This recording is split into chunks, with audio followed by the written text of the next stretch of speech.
Да, кейинки суроо берүүчү Айшер Ташбаевич Эрбаевда. Рахмат, Аманкул Батырбек, саламатсыздарбы, урматтуу кесиптештер, бүгүнкү жыйындын катышуучулары.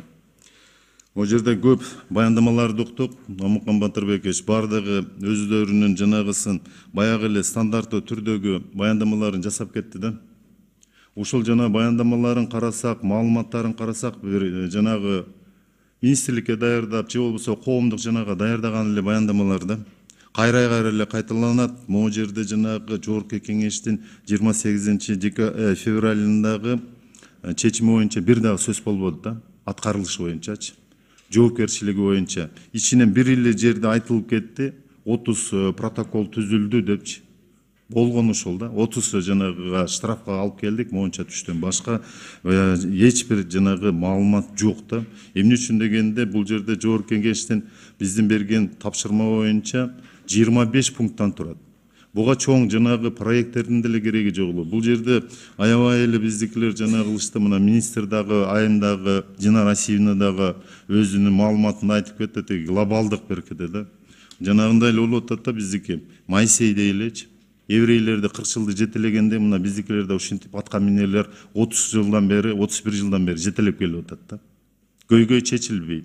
Акча каражаты дейт, акча каражаты берилет, ошол боюнча кетет, аягы жок. Эмне үчүн дегенде эле ушул эле азыр мына жанагы мусор деп атабыз, жанагы могу жерден отуруп алып вице-мэр айтып атат. Мусордук мафия андай мындай депчи. Ошо менен күрөшө албаганда эмне отурат булар? Эми мисалы ар бир эле атка минер жумушка келгенде түшүнүк бар да, правопреемственность деген. Мен ошол жерге келем, вице-мэр болом, мэр болом, ушул элдин түйшүгүн көтөрөм, ушул жанагы мага чейинки чечилбеген жанагы суроо талаптарды чечем деп келет да. Анан кийин биз берден башынан карап, эми жаңы келиптир деп. Мына жаңы келип берет, уже биз 3-чү жолу чогултуп атабыз, 3-чү жолу тең 3 жаңы вице-мэр келип атат. Экинчисинде Попиков келди, азыр эми бул келип атат. Дагы 3 айдан чакырсак, дагы бир жаңы вице-мэр келет. Мэр ушинтип алып жүрө берет. Каланын жанагы Бишкек ордонун проблемасын чечкенге жанагысы жок. Баягы эле суроолор, эмне болду? 30 жылдан бери айтышып келди, башында тест деди. 560 миллионго тест курдук. Андан кийинкиси тыгымдар дедик, безопасный город дешти, ага акча каражаттар бөлүндү, автомашинелерге бөлүндү, жана башкаларга. Эми азыр эми өтүп атат, хаотичное строительство деп кылышат. Бул дагы чечилет. Аны дагы эмнени ойлоп табышат? Бул жерде суроо. Ошол 560-570 миллион ар бир жылына бөлүнөт мага мэрияга. Ушул мусорду чыгарганга башка, ошол акча каражаттар каяка кетип атат? Алып берген гранттар каяка кетип атат? 22 миллион евро бөлүнгөн Бишкек санитардык полигонуна бөлүнгөн акча каражаты каяка кетти? Ушул да болуп атпайбы кеп? А могу жерде биз жанагы чыгарган токтомдо 25 эле пункттан бул жерде чоң проекттердин кереги жок.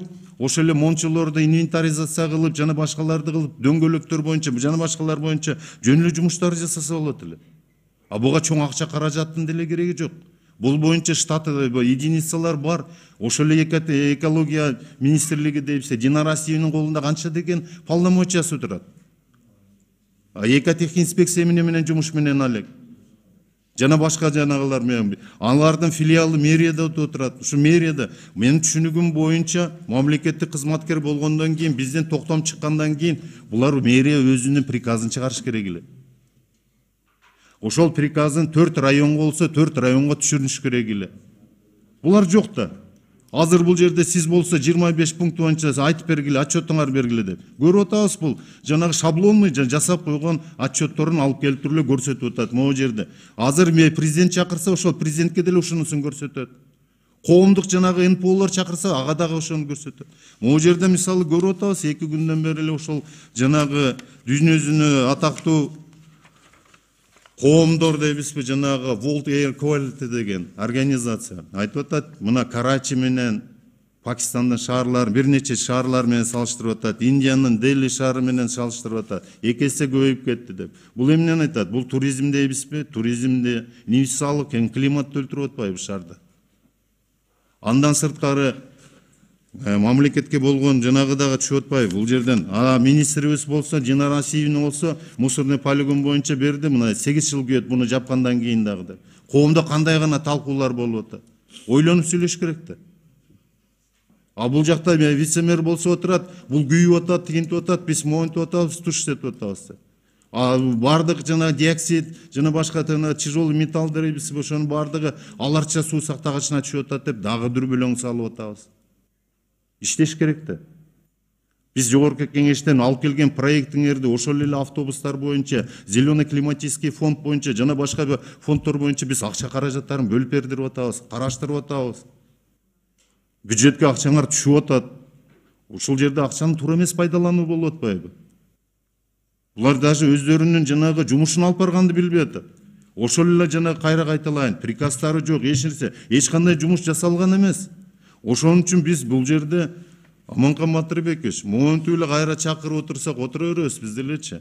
Буларды могу жоопкерчилик алып келиш керек. Биз 28 жаңы депутат болгондо 2 жолу угуп туруп 28 февралда кыш маалы эле ошондо чыгарып бергенбиз. Ошодон бери бир жумуш болгон жок. Коомчулукта көйгөй калып атат дагы эле.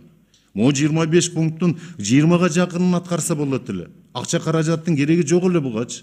Ошо менен могу шаардагы кырдаалдагы бир нече өзгөрөт эле. А бул жерде биз жана 7 нефтеперерабатывающий заводду айтып отурат мэрде министрлик. Бизде эмне ошол 7 нефтеперерабатывающий завод бизде эмне мамлекеттин жана 1 миллион 700 тонна болгон ГСМин жабабы. 1%-ин да жаппайт Динара Асиевна. Ошол сиз айтып аткан К2, К3 бүт бардыгы 1 литри да калбайт Кыргызстанда. Кыргызстан сыртына чыгып кетет. Бул 76-80 маркадагы бензиндер.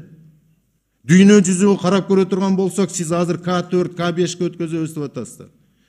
А К4, К5тен дүйнө жүзү уже отказ берип бүткөн. К7, К8ке өттү дүйнө жүзү. А биз болсо могу ал бензиндерди тыюу салынып атат дүйнө жүзү боюнча колдонгонго. А биз болсо азыр могу 7 ага дагы акча керек азыр. Мына нефтеперерабатывающий 7 завод деп. Анын ГСМдери каяка кетип атканын баарын сүйлөп атабыз. Афганистанга жана башка мамлекеттерге, сыртка 3-чү мамлекеттерге чыгып кетип атат. Дүйнө жүзү биз көмүрдү монтебиз, тигинтебиз. Дүйнө жүзү боюнча 25-жылга, 30-жылга көмүрдөн бүт толук кандуу отказга кетип атпайбы?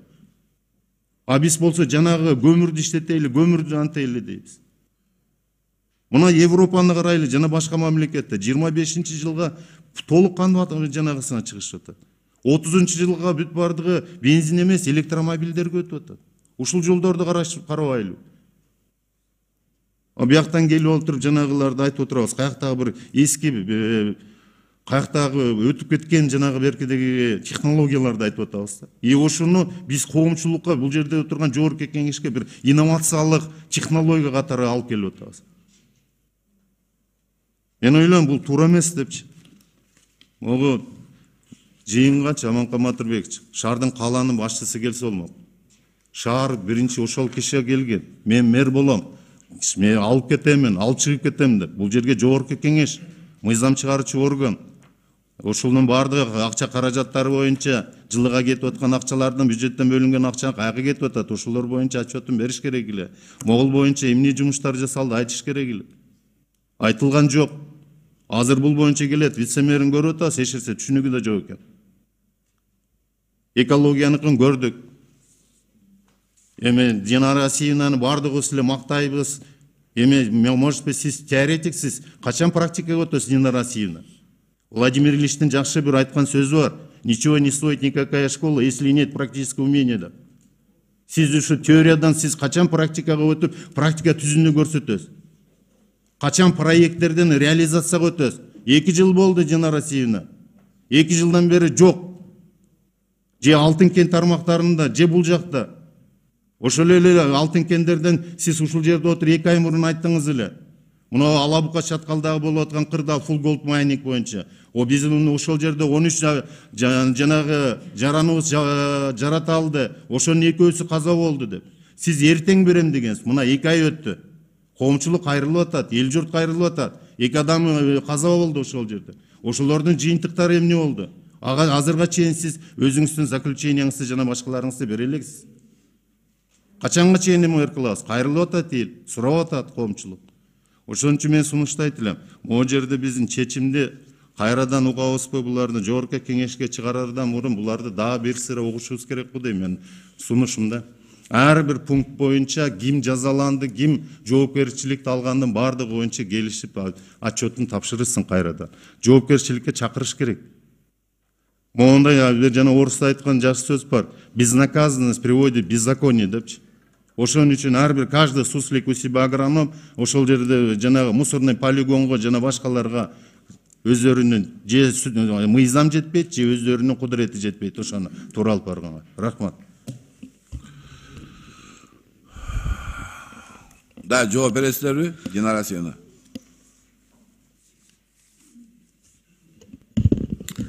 Ну, биринчиден контроль боюнча айтып кетип келет. Биз май айында жанагы перечень ГКОдон чыгалы деп бияка законопроект алып келдик эле.